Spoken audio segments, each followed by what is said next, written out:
Hi guys, and welcome to this collective reading. Now, an interesting little story here to start, and that is that this first card here, Opening the Heart, we did have this card come out somewhat recently, but for some reason today when it came out, I remembered having this card come out 3 weeks in a row in the past. And I actually just looked it up out of curiosity.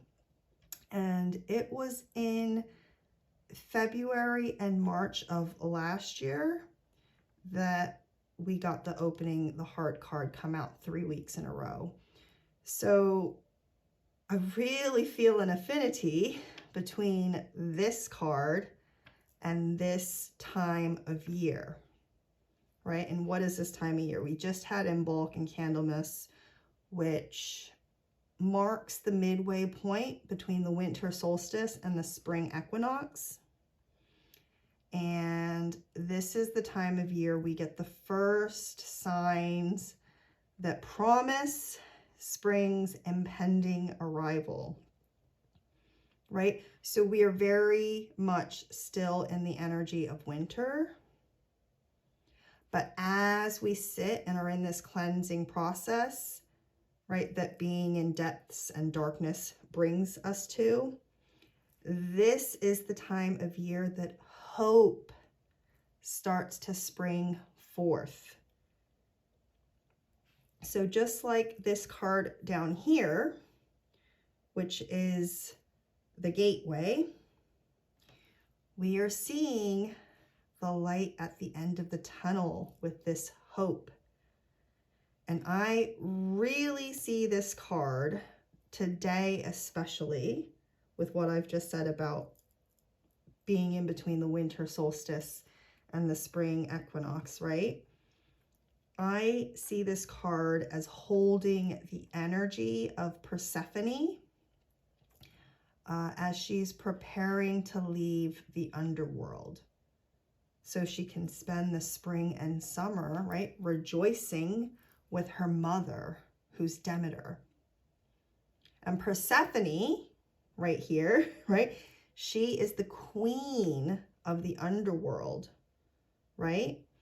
But she also spends half of her life here on Earth with her mother Demeter. And Demeter is the mother goddess, right, of the earth. She's the goddess of the earth. She's considered to be like an aspect of Gaia, right? And she's also the goddess of harvest and fertility. And every year when Persephone returns to her mother Demeter, there is joy in their reunion, right? That brings the start of spring. So energetically, this time of year is like the earth anticipating the return of her beloved child. Or we could say children, with all of the new growth that spring brings us. But the focus here, I've gotten ahead, but I kind of needed to. So now let's loop back. The focus is opening the heart, right? And it says with right to love and be loved and heart healing. And the energy of Persephone as she plans to make the trip back home to see her mother, she really embodies this energy of right to love and be loved. It's like every year in autumn, so the other half of the year, I'm going to come back. It'll make sense. Every year in the autumn, she begins her descent to the underworld, right? So in the autumn, she descends into the underworld so she can spend the winter, right, reunited with her husband, who's Hades, the king of the underworld. And I really believe, if you look into the Persephone myth, if you're not familiar with it, I really believe that the storyline has been twisted quite a bit. As I have always connected Hades as being quite a loving husband, but the story, if you look it up, is that he's kidnapped her. And I understand this story two ways, as like just one of these distortions to storylines that we're fed to, you know, try to change our perception of things and our understanding of things. I think part of the storyline is the distortion. I think another part of how the storyline is told is really just from the perspective of the mother. So it's Demeter's perspective, right? Because from her perspective, right, Hades took her beautiful daughter, her best friend. He kidnapped her and he took her away. But I honestly believe that to Persephone, right, that was not her truth, that she was kidnapped. I think Persephone embodies a much stronger energy than that.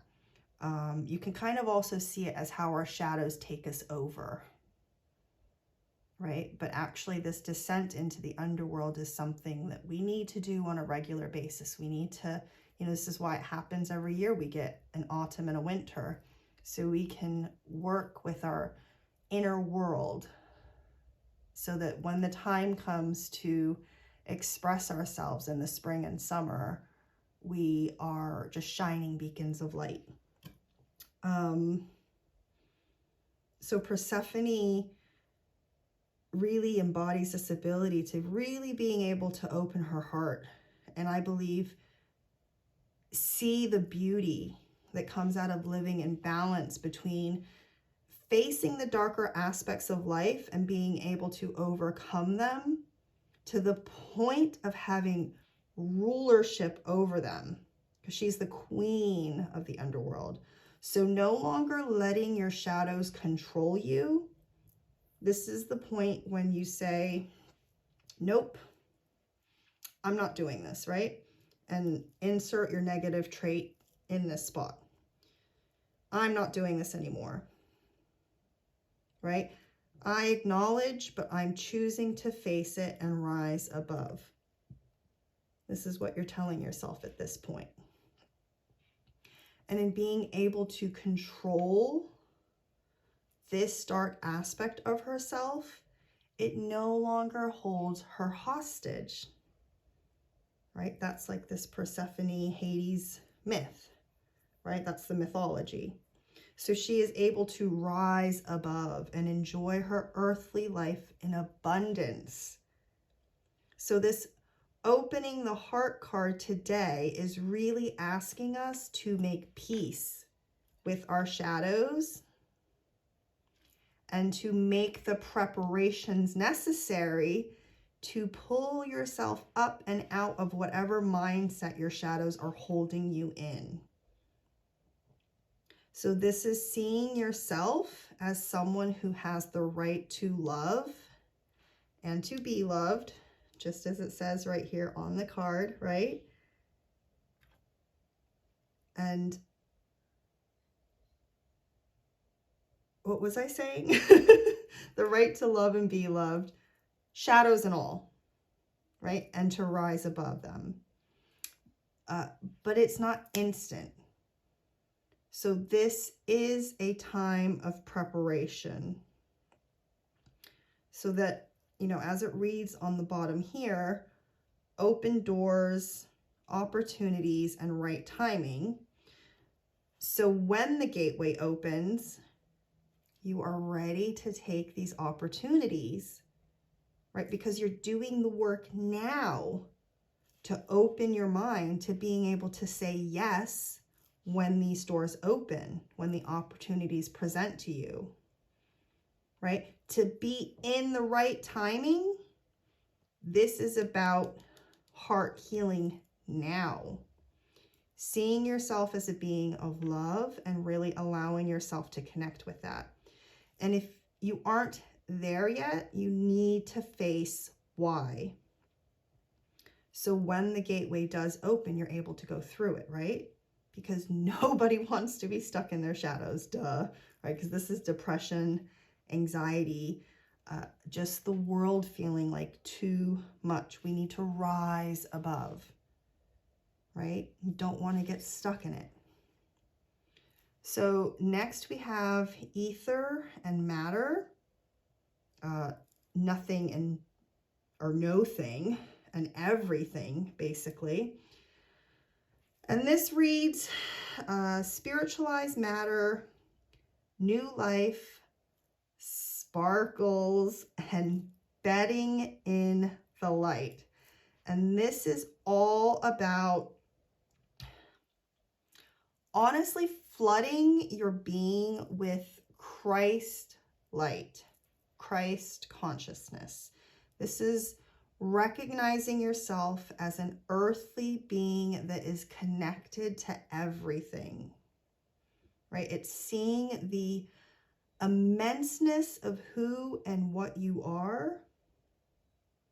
And this card really echoes this opening the heart card, doesn't it? It's like being face to face with the truth of who you are, having this connection to your divinity and being able to take this realization, right, of how big and grand you are, and then to turn around and walk in the real world, to live an earthly life, have a human experience, and knowing how important this one incarnation is, right? How important your life is. You are one story of a much larger being, but your story is so important, right? Because if it wasn't, you wouldn't have been born. And it's so important that your story needs to be seen through, right? You need to become whatever it is that you came here to become.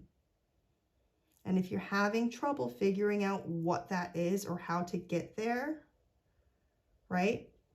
This card came in with this ancestral messages card, right? And this reads connection, belonging, and ask for help. Ask for help.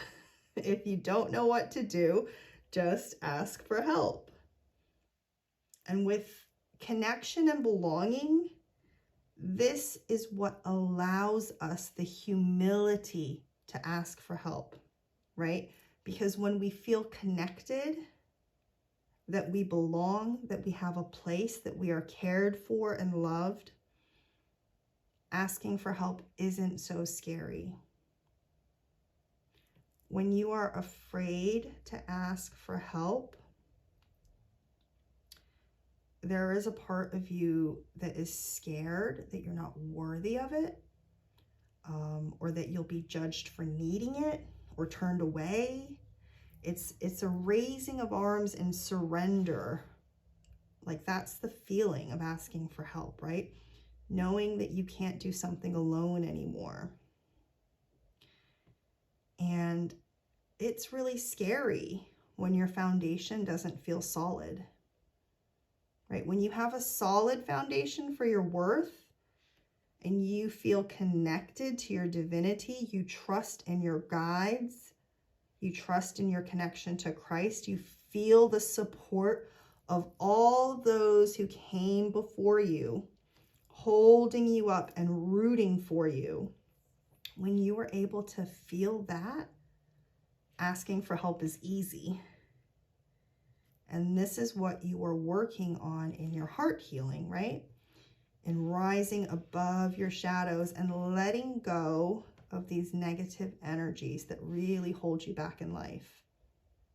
And honestly, I really, really believe that we all know at any time in life, we all know 3 things that we could be doing right now to be a better version of ourselves. So what's the first thing that came to your mind just now? There's a reason that was the first thought. Don't fight it. Don't second guess it. Right? So take the steps to figure out how to leave that habit or whatever it is behind you. It came up in your mind because there is some shame around it. And we don't want to engage in things that we feel shame towards. This is not about other people. This is what came up in your mind, right? Rise above and ask for help, right? Ask for help in whatever parts feel too much to do alone. Feel that loving connection, right? Bring in the heart healing so you feel safe to ask for help. So next we have Ships of Light. And I love this card because it has this, well, I'll just read it. Beam up your vibration, open to star family. And the wording is so important here. It's so exact. I love it. Beam up your vibration, right? This is not, it's ships of light, but this is not aliens coming down to connect with you, right? I really don't resonate with that agenda or storyline. I do believe in other beings, but with beam up your vibration, open to star family, right? That's what it says. The message is clear. You make the choice to connect, not the other way around. Star family to me is synonymous with angels, guides. There are entities out there as well that aren't as loving. I fully acknowledge that. Discernment is a real thing. We should take it seriously. But with this card, this is about connecting to your angels and guides. And, you know, we're healing our heart. We're realizing our divinity, right? And then the next step is sharing what you're learning, right? What makes you special. And then beaming up your vibration is opening up yourself.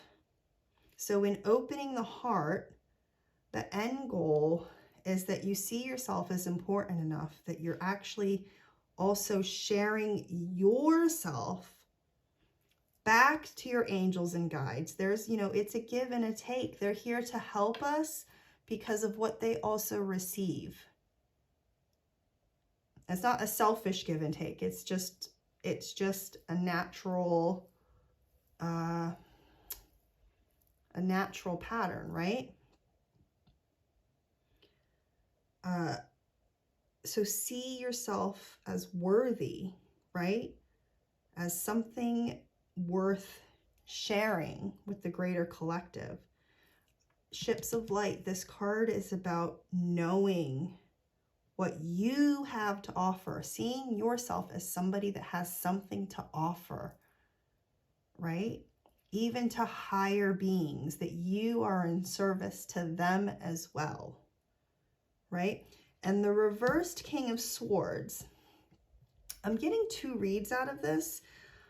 I'm going to go with the negative first so that we can end on a positive.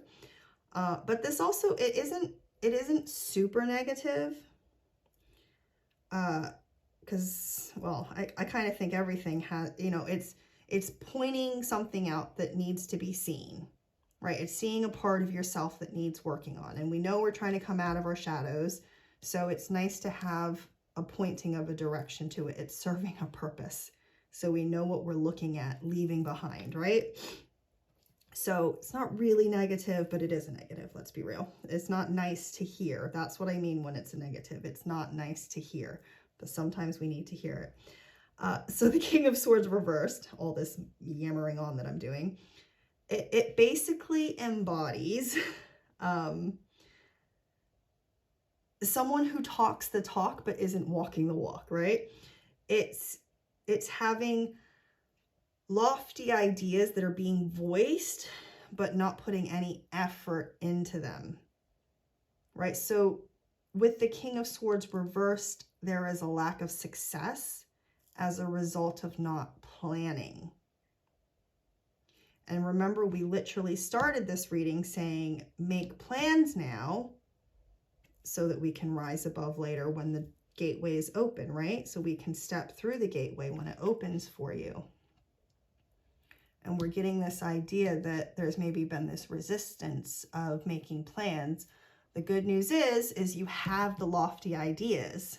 So actually, you know where you want to go. Now's the time, though, to put in, you know, it's like if Persephone knows she's going to go on this long trip to see her mother soon, what's she going to do? She's going to start packing her bags, right? Making up an itinerary. Maybe, you know, she knows she's not going to be home for 6 months, so she's going to set things in order before she leaves. This is about actually making the plans and not just talking about it, right? Because the upright King of Swords, you know, he's speaking his truth. And then reversed, it's like he's just speaking things, but he's not actually, there's no actions to support what he's saying. So the positive I am seeing with the King of Swords reversed is that this card is associated with the winter solstice. And if you remember at the beginning of this reading, I was talking about how this opening the heart card came out 3 weeks in a row at this same time last year, right? And this time is the midway point between the winter solstice and the spring equinox.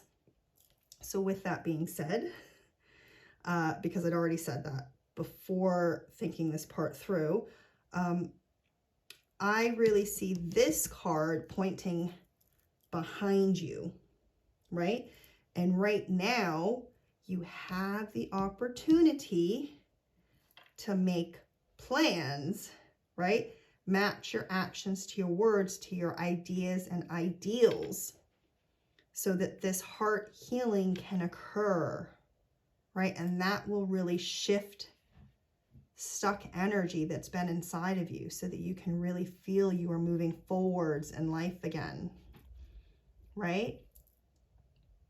And if you're not willing to make plans, then, well, you're just going to be stuck in this energy of, oh, he talks a lot, but, you know, there's nothing to show for it. And we don't want that.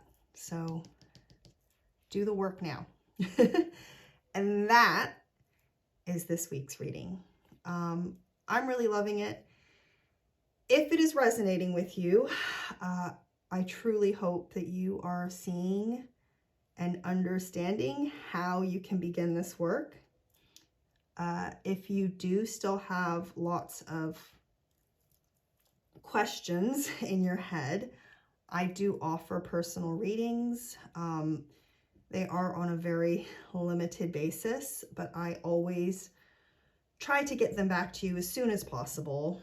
I do always let you know up front how long you can expect to wait for a reading. I've never gone past whatever it is I've said.